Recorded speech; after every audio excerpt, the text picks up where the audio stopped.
Good evening, everybody, and welcome to the Irvine International Academy Board of Directors meeting. It's a special board meeting. Today is March 7th, 2024, and we're beginning at 5:03 p.m. with a roll call call to order. And begin in order on the agenda. Myself, Doug Husen, I'm present. Brett Freeman. Present. And Miller Zhuang, participating from 22737 Holyrood Avenue, Maple Ridge, British Columbia in Canada. Miller? Present. Thank you. David Sun? Present. Thank you. And Felipe Delgado? Present. And Molly Chang? Present. Wonderful. We have quorum and full attendance, 100%. Very exciting.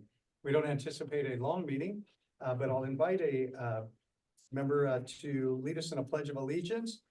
Before we approve the order of our agenda tonight, those able, would you face the flag, and who would like to lead today?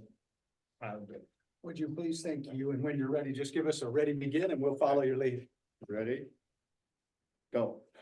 I pledge allegiance to the flag of the United States of America and to the republic for which it stands, one nation, under God, indivisible, with liberty and justice for all. Perfect. Thank you, David. On an election week, that's perfect to be a little bit patriotic and hope everybody got their opportunity. Looking at the agenda, we'll just have one consent item, it looks like, and then two policy considerations. Could I ask if there's any desires to change order of agenda? Doesn't look like it, so I'll ask for a motion to approve the order of the agenda as it stands. Motion. Oh, I think Molly edged out and Brett was second on that, and then going from left to right, Molly Yes. and Doug, you said yes, Brett Aye. and David Yeah. and Felipe Yes. and Miller. Yes. Okay, we'll proceed with the agenda. We'll pause for public comments, if any, and none at this time. We'll give each item under consideration a moment as well if there's comments on that. For a consent agenda, simply the approval of our board meeting minutes from February 27th. It didn't seem like that long ago, did it? A little bit of a blink. I'll motion that we approve the board minutes, which were provided for everybody online. Ask for a second. Second. Thank you, David. And going left to right again, then Molly Yes. and Doug Husen as a yes, Brett Freeman Aye. and David Aye. and Felipe Yes. and Miller. Aye. Thank you. Okay, then that brings us into the core of our meeting tonight, item Roman numeral 7. Two items. The first is we'll consider and approve the 2023-2024 independent study policy. Sometimes I ask for a motion, then discussion, but I think this one would be good to have our little discussion because we'll call for a motion in a minute. I always like our executive director to share with us just a little bit about the impact of having this policy. Obviously, we've operated with independent studies, so this is a more exhaustive policy, but share with us anything you're anticipating with this and maybe the impact. All right, the board originally adopted the independent study policy back in October 24th, 2022. Since then, the CDE has updated its Ed Code section 52060. And so therefore we need to update our independent study policy to be current with the most updated laws. Just remember that the independent study policy in the state of California is different through the pandemic. It needed to implement something different through the pandemic, and now that we're out of the pandemic, there's just some updated language. So the material is actually not that much different than our original policy. The format is different, and then the numbers, for instance, section 1 or part 1 shall be 10 school days. That was a little bit different in our original policy. And some of these updates I just went through and made sure that they adhere to that Ed Code. And so tonight we're asking you to just approve the revised independent study policy so that we can have the most updated language. Thank you, Dr. Bean. Mary Beth, were there any public comments on this item? No. And we'll open up to board for questions, comments, or discussion. Board members? As you're considering this Dr. Bean, does this help in any way with our attendance? Good question. So this is important to us because we have multiple families that travel for long periods of time, whether it's in China or whatever it may be. And instead of those days being unexcused absence, we put them in what's called independent study status. And then what happens is that they go under independent study agreement with us. We put together work for the students, and then the teacher has contact with the parents by phone, by Zoom, by email, to check on the progress of that completed packet. And then once it's completed, it's brought back to us, teacher corrects it, then teacher signs off on it and approves it. So we do have to be careful. We cannot offer too many independent study days because then our school, because it's not in our chart, we're not a independent study school, right? We're in class based school. So we do monitor carefully to make sure that we don't hit that certain threshold. Not sure what that threshold is off the top of my head, but our school knows. So, but yes, to answer your question in short, instead of kids being considered unexcused absence for a long ailment or being in hospital, they have an opportunity to be on independent study. Thank you. Yes, please. Yeah, I have a couple of questions. Okay.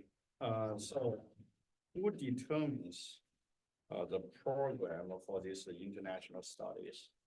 And what, duration? I noticed 10 days, right? For each of them, who makes a call for where and when? Great question. So the Director of Student Services, along with myself, grant or deny an independent study request. So we sit down with the parent, create an agreement, and if it is a legitimate reason for the child to be an independent study, then we'll grant that. So it is left up to the administrator to determine to deny or approve. It does not have to go to the board because you would be meeting every month if you had to approve every single independent study, but it is certainly under the purview of the administrator. Gotcha. So the program will be predetermined or basically, or someone will propose that on an ad hoc basis? It is ad hoc, most of all, because the cases are different. Obviously, medical related family emergencies are approved. However, things like, well, we're traveling for a family emergency, we approve that. Well, we're going to go on a vacation for 10 days, we'll approve that. Well, we're gonna go to China for a month, we don't approve that, because that's too long. And so in that case, then typically the parent will withdraw the child, travel to China for a month or two, and then come back and re-enroll. So the family would assume the family will foot the bills, right? And they will cover all the costs. Have no financial impact on. No, there's no financial impact. This is just, independent study is just a program that allows the students to do the academics while they're gone. That's all it is. Thank you. So if the trip's gonna be, let's say, 15 days, the maximum's 10, so we can get a credit up to 10 days, and then the excess 5 is considered Unexcused absence. unexcused. So our parents are in May aware of this?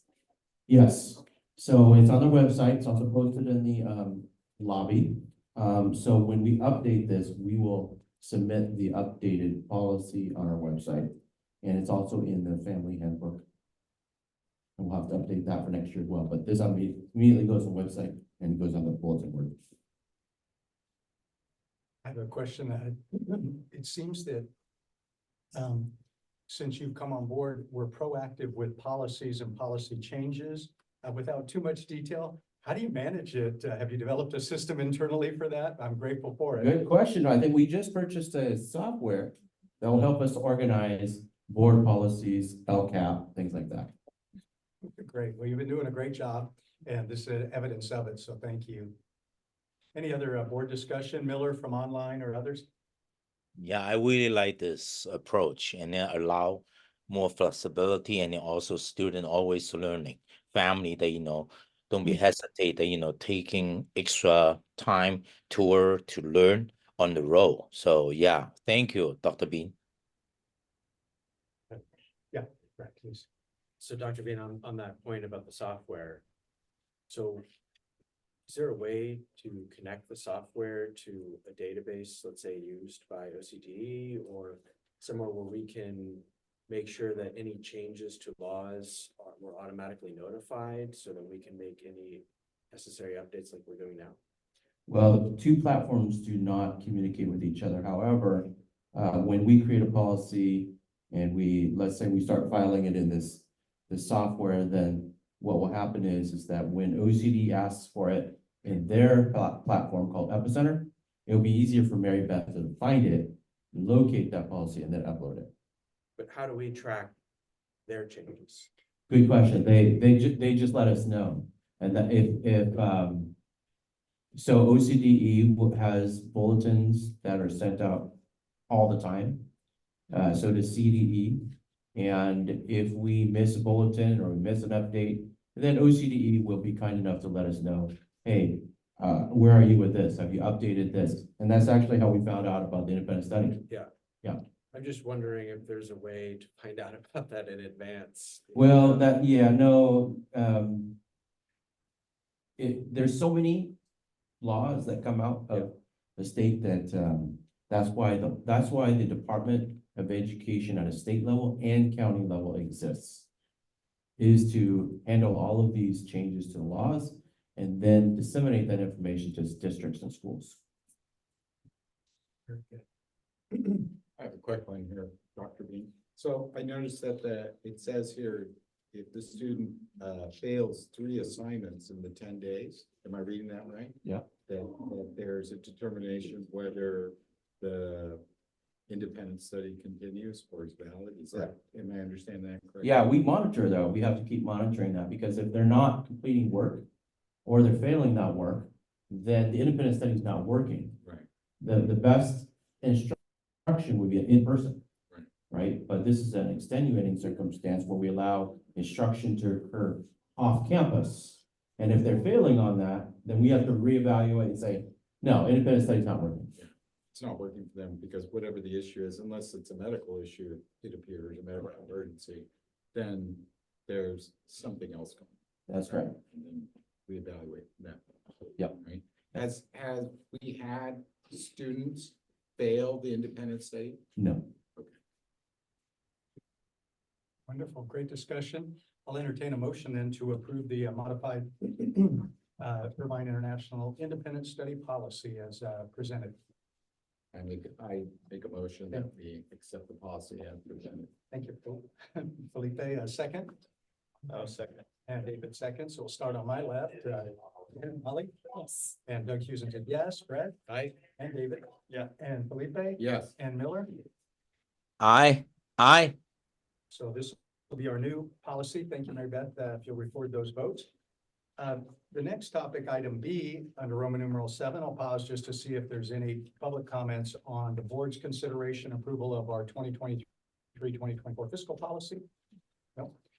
Then I'll ask Dr. Bean if there's anything in particular from his discussions with Delano Jones, who is from North Compass, that stand out to you in this policy as we're being presented with it. Okay. So annually at our board retreat, you get a fiscal policy and procedure training. And we've had a fiscal policy and procedure. What we never had though was the board actually approve it. And so OCDE reminded us that it has to be board approved. So that's why we're presenting it to you today. You've had training on this. We just need you to approve it. Some things to consider in it is like the threshold for expenditures, for instance. Anything up to 50,000, the executive director can make that decision. Anything above that, that has to go to the board. Things like, there are certain things like leases where you approve it in the beginning, but then annually you do not have to approve it. That's the executive director purview, for instance, IUSDs. Although I do still bring that up to you, the FUA, which they will be approving this month. And then I'll make sure that you guys get, be able to look at that and approve. You know, Mary Beth and I worked on it, to make it more organized and easier for you to locate policy on certain things like credit cards, independent contractors, what happens in that case, cash handling, is a big, huge issue, well, not issue, but a big policy and, that Mary Beth has to follow the procedure on. So all that's in this handbook now. And it will be, it's codified with your approval today, and we will adhere to it. And you can hold, the executive director as well as our back office team. You can hold us accountable to the fiscal policy. I'll invite any discussion, questions at this time from board members as well. And by the way, if I understood right, large purchases above 50,000 come to the board, all contracts come to the board. We're used to every employment contract seeing those too. Mhm. But smaller purchases within the budget, those don't require Correct. board insight and such, so those are just daily transactions already within the budget prescribed. The only question I had is this, North Compass is mentioned specifically by name as opposed to role, you know, our contracted back office. Is that any issue at all in our policy? I don't anticipate changing them, and we would probably. No, you know, when or if we ever change our back office, we would just update the fiscal policy. They're named in here because specifically, we want the public and our authorizers to know who's responsible for these things, right? We can't just leave it nebulous in general that, oh, our back office handles it. It's actually North Compass that handles it. Thank you, yeah. What else occurs in, David? Yeah, I have a few questions. Number one, I think that Doug just mentioned, for hiring, okay? And I didn't see anything, you know, no language, regarding key hire. Will that be also under this? No, contracts for hires is actually in a charter. And that's the only reason why we have to bring it up to you guys, is because it's a charter. Typically, executive directors don't have to bring employee contracts to the board, but because it's in our charter, we do it. That's why it's not in here. And next question, so for projects or contracts, right, under 50,000, above 50,000 would be board approved. So the 50,000 threshold is per contract per you know, expenditure. Okay, it is. Okay, where can we draw the line as you know, per project? Sometimes you know, we all know that you know, sometimes you can divide a big project into several smaller projects. I'm not saying you're gonna do that. Yeah. But I'm saying, you know, that because we work in a company, we know that sometimes. Have you been watching me? Yeah, it's actually by expenditure, Yeah, Individual expenditure. Right. individual. individual expenditure, correct? Okay. But the intent would be, The you know, intent would if be it was a yeah. project that spanned 3 months, we would see that, you know, if it was 50,000 a month, that's $150,000 project. Yeah. And yeah, that would be worthy Yeah, of worded. Yeah. A project actually has a total cost of, obviously, it's gonna be more than 50,000. Yeah. That project would need to be approved by the board. Okay. But thanks for telling me how to do that. I didn't think of that. Thanks Come for on, telling me that. Thanks for enlightening me there. Yeah, you can divide that into several I'm phases, thinking- right? How is the, this is just more process, it's always been our policy, but we got in trouble way before you came one time because we weren't documenting our requirement to seek 3 vendors and compare them on just certain purchases, not all. How's that process doing now? Is it kind of regimented? working? Yeah, you know, there's only a few times we have to actually do an RFP. So right now, we're doing RFP with the meal vendor. Oh. And so that process is it has to be published, so, very rigorous. There aren't many other projects that we have actually that would require an RFP. For instance, we are getting bids for, the Dragon Wall that we're doing for our fundraising. And, you know, those under $10,000, so no need for an RFP. And, you know, I've included a couple board members to get their eye on it. And what else? Oh, and things that, for instance, if a certain consultant, it has specialty in a certain area, and it's under, you know, 50,000, and you can't find that specialty somewhere else, there's no need for an RFP. So, there's definitely rules around when you do RFP, and the only RFP that we've done, or we're currently in, is the meal beverage. The next one we would do, though, is, you know, if we ever changed after-school programs. Oh, right, how we did that entire evaluation. Yep, just like you guys did in the beginning. Dr. Bean, one more question. So this policy, physical policy or procedures, you probably, you know, make a reference to other. And how do you? And you develop this, draft this in-house or?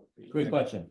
We actually, so this is a document that's been created by several documents that have already been approved by different organizations. So the main thrust of this is CCSA puts out a fiscal policy and procedure handbook that they give to new charters to duplicate and replicate. Okay. So we took lots of that, and Donato took pieces from other fiscal policy handbooks, and we put it all together in one. I took the one from Aspire, the school that we used, and that was only 15 pages, and it's 23. So I took a lot of those pieces as well, just to review and assure that it all aligns well. But there's a standard, industry standard for fiscal policy procedures for schools. Thank you. Other thoughts or comments from board members? Wonderful. I'll entertain then a motion to approve the 2023-24 fiscal policy. I'll second. Oh, yeah, I missed the, Okay. Molly, first, second for Felipe, and we'll start with Molly on vote. Yes. And Doug is a yes, Brett? Aye. And David? Yeah. And Felipe? Yes. And Miller online? Yes. Okay, passes unanimously. Thank you. Thank you, everybody, for the insightful questions and moving those forward to what we have now. Item Roman numeral 8 are closing items. Each board member opportunity to comment either to one another or anything for our executive director. Round robin. We're going to start online. Miller, any comments for our executive director or other board members? Well, continue the great work. And China is welcome our students and teachers to go. So we have a lot of opportunities. Very good. Very good. Well, I like going in a little circle like this, Molly. I always mention this is kind of like my family, so as we hear about this and the discussion and see all these things in order, it's like a house. We have a spring cleaning and everything is in the right place. And I'm just so excited about it and looking into the future that duplicate this, you know, in different places. So thank you, Dr. B, and your work with your staff. Thank you. I would just be redundant, so I'll just say continue the great work both as the administrative team and then the team throughout the entire school. Grateful for implementation. Brett? Thank you. Welcome. I could have said that. Why don't I? David? Yeah, I think this is a very nice, so, you know, as I say, you know, we become more and more as a mature organization. Right. Really, I think it's good, you know, under Dr. Bean's leadership. We're glad to see all this gradually in place. And just one quick comment. You know, for important documents and especially policies, if possible, if we have a council, you know, external council, I suggest sometimes, you know, have a council. Oh, have yeah, a review it. we Okay. do. That would be neat to Yeah. have a board member invited in maybe at some point when we're going to do a renewal. Yeah. And they can Well, get that's to- Just make great. sure, you know, from a legal standpoint, because given, sometimes given a very short time, it's very difficult for the board members to, to read all the fine prints. And we want to make sure, have a council review the documents, make sure we, everything. Well, that is normal practice. Okay. We do have legal Yeah, counsel for that's- young that's men. great, yeah. Yeah, Just yeah, yeah. general Legal comment. check, Yeah, right? just, yeah. Yeah. And that's I think it's a safeguard for you. Yeah. As well as for the board members. Yeah. It's easy to miss. Make sure you don't miss anything. I'm not a legal expert, so it would be nice. You know, we got a one. Not operating that capacity today. I know it's hard to believe that I don't have a legal background, but Yeah, in case you haven't figured out, trying to turn on the. Oh, got it. You probably are aware see how that that lawyers have malpractice insurance for these reasons. Yes. Felipe, any comments? Actually, Good, I thank you. hope you're ready. Okay, I'm gonna do this real quick here. I'm gonna take this from you, David. So today we have the PCS GP auditors, right? And I know Brett and I participated. Of course, we did a stellar job, but I want to know how the rest of you guys did.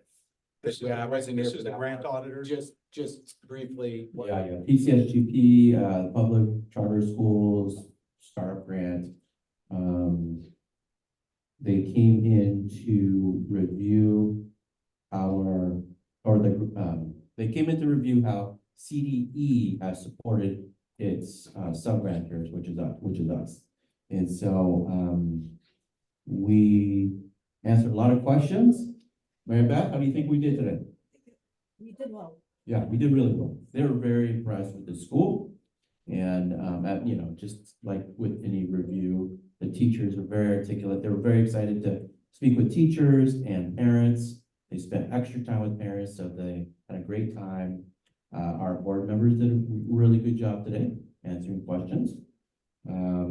So in essence, the mission was to make CDE look good, and we did. I noticed I came in early in our, prior to our meeting, and so I got just a brief, listen in to the teachers when they were speaking to them. And I gotta tell you, it sounded to me like they were at another level.